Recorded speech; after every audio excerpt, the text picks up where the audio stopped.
Subscribe masuk surga. Like, komen cepat kaya.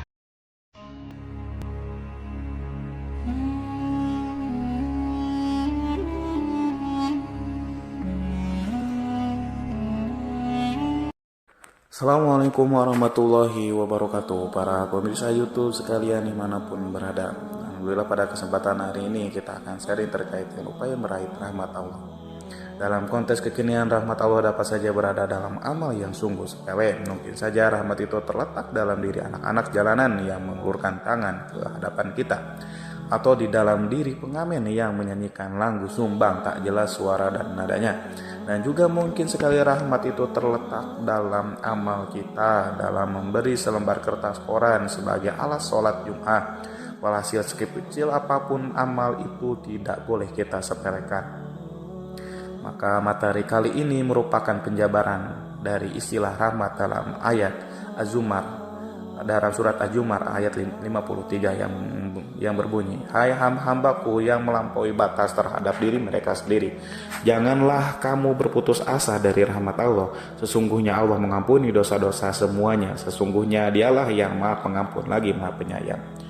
Bahwasanya kita semua dilarang untuk merasa putus asa atas rahmat Allah. Bagaimana kita akan putus asa kalau kita sendiri tidak memahami rahmat itu sendiri? Oleh karena itu, kali ini akan lebih banyak membicarakan hal tersebut. Sebuah kisah yang berdasarkan pada hadis Rasulullah dari cerita malaikat Jibril. Sesungguhnya dahulu pernah ada seorang hamba yang bernama Abid yang tinggal seorang diri di sebuah gunung paling tinggi di dunia.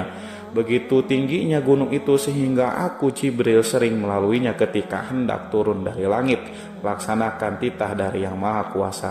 Gunung itu tidak begitu luas, tetapi cukup lengkap persediaan bahan makanan dan buah-buahan, juga air terjun yang menyegarkan. Hal itu mempermudah Apin menjaga perut dari kekosongan dan memudahkannya berwudu sehingga ia selalu dalam keadaan suci.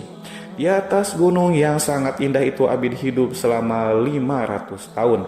Ia tak punya kegiatan selain beribadah, bermunajat dan berdoa. Tidak pernah terlintas di benaknya untuk berbuat dosa dan mendurhakainya. Salah satu doa yang dikabulkan Allah adalah permohonannya setiap saat untuk mati dalam keadaan sujud. Demikianlah akhirnya Abid meninggal dunia dalam usia 500 tahun. Setelah kematiannya, Allah berkata kepadanya, "Wahai hambaku, karena rahmatku aku masukkan segera ke dalam surga."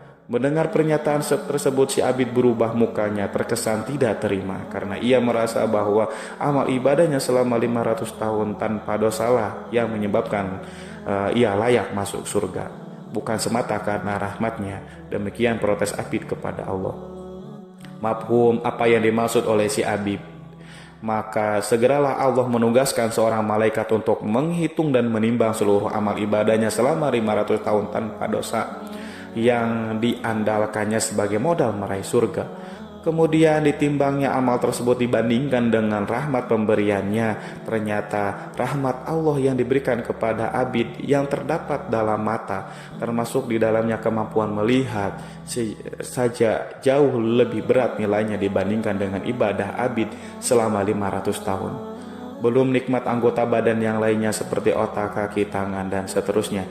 Maka sesuai dengan protes yang diajukannya, Allah pun memerintahkan malaikat untuk menyeret si Abid ke dalam neraka, karena nilai amal ibadahnya jauh lebih ringan daripada rahmat yang terdapat pada matanya.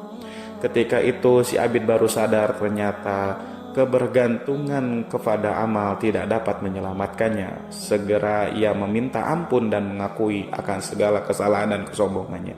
Ia terlalu mengandalkan amal ibadahnya dan mengabaikan rahmatnya. Akhirnya Allah mengampuni dan sekali lagi menanyakan kepada si Abid, "Apa engkau masuk surga ini karena amalmu?" Si Abid menjawab, "Tidak ya Allah Tuhanku, sesungguhnya ini semua karena rahmatmu." Cerita di atas membuktikan betapa hidup manusia ini sangat tergantung kepada rahmat Allah sebagai pengatur alam jagat raya. Ialah yang menentukan semuanya. Ia berhak melakukan apapun kepada makhluknya sebagai sang pencipta, sebagai sang maha kuasa. Dia bebas menyiksa dan mengganjar siapa saja yang ia mau. Tidak ada yang dapat membatasi geraknya.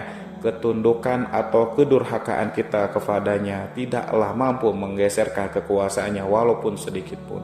Oleh karena itu, hidup semua makhluk ini sungguh bergantung pada rahmatnya, bukan pada kesalehan amal ibadah kita.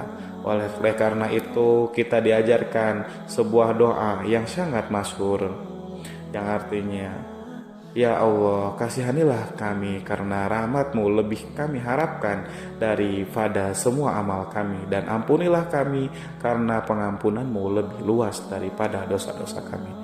Begitulah hendaknya manusia sebagai hamba yang lemah tidak dibenarkan terlalu merasa aman dengan amal ibadah yang telah kita kerjakan, karena hal itu tidak serta-merta mampu menyelamatkan diri kita, karena keselamatan dan pertolongan itu terkandung dalam rahmat-Nya. Dengan kata lain, sungguh merugi jika manusia merasa nyaman dengan tumpukan dan penjumlahan amal yang telah dilakukannya, dengan harapan amal ibadah itu akan menyelamatkan dari api neraka. Sebuah kisah masuk dari kitab Nazaibul Ibad karya Syekh Nawawi Al-Bantani tentang Al-Ghazali, diceritakan bahwa Imam Al-Ghazali tampak dalam mimpi. Maka ia ditanya, apa yang Allah lakukan kepadamu? Lalu ia menjawab, Allah membiarkanku di hadapannya. Kemudian Allah berkata, kenapa engkau dihadapkan kepadaku? Apa yang engkau bawa? Maka aku Al-Ghazali menyebut segala amal ibadahku, tapi Allah menjawab, sesungguhnya aku tidak menerima semua amal ibadah kecuali satu amal fadas. Suatu hari ketika kamu membiarkan seekor lalat hinggap di atas tintamu dan meminum tinta itu dari ujung penamu, serta engkau membiarkannya karena kasihan pada lalat itu. Kemudian Allah berkata, wahai malaikat, bawalah hambaku ini ke surga. Perangan Al-Ghazali ini menunjukkan kepada kita bahwa posisi rahmat Allah itu sangat rahasia. Ia bisa terdapat dan terbentang amal kita yang tidak kita ketahui persisnya. Beratus-ratus kitab karya Al-Ghazali, bertahun-tahun ibadahnya, tetapi rahmatnya malah terdapat ditinta pada ujung penanya. Bukankah secara logika ratusan karya itu lebih bernilai? Tapi tidak demikian. Rahmatnya tidak dapat dikalkulasi, diprediksi, dan diperinci karena rahmat itu adalah hak prerogatif miliknya.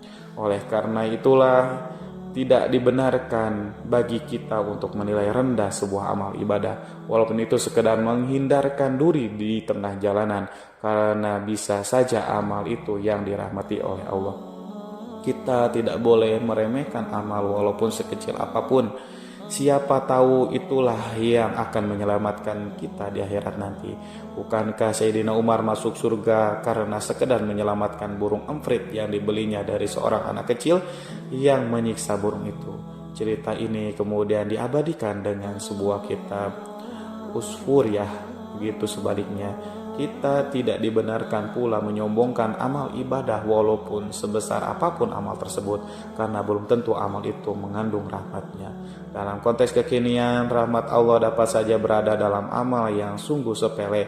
Mungkin saja rahmat itu terletak dalam diri anak-anak jalanan yang mengulurkan tangan ke hadapan kita, atau di dalam diri pengamen yang menyanyikan lagu sumbang tak jelas suara dan nadanya. Dan juga mungkin sekali rahmat itu terletak dalam amal kita dalam memberi selembar kertas kolan sebagai alas sholat Jumat. Walhasil, sekecil apapun amal itu tidak boleh kita sepelekan. Hal ini tentunya akan mengajak kita memandang fenomena akan lebih hati-hati dan tidak mendahsyud dan jangan menhusnudonkan. Janganlah kita mudah berburuk sangka dan memandang remeh kepada pekerjaan orang lain. Tukang sayur yang mangkal setiap pagi, tukang lover koran, tukang ojek, dan tukang-tukang lainnya sering kita nikmati jasanya tanpa kita kenal profilnya dan dengan dekat. Bahkan seringkali kita jadikan kambing hitam. Bisa jadi pekerjaan mereka lah yang mengandung rahmat dibandingkan pekerjaan kita. Akhirul kalam, bahwasanya manusia tidak boleh berputus asa untuk terus memburu rahmat Allah, karena sesungguhnya rahmat itu amat luas. Hanya kebanyakan manusia tidak memahami hikmah di balik itu semua. Demikian sharing kali ini, semoga membawa banyak manfaat, minimal meyakinkan pada diri kita agar tidak mudah memandang remeh pada amal-amal kecil, juga amal-amal orang lain. Barakallahu fiik. Wabillahi taufiq wal hidayah. Assalamualaikum warahmatullahi wabarakatuh.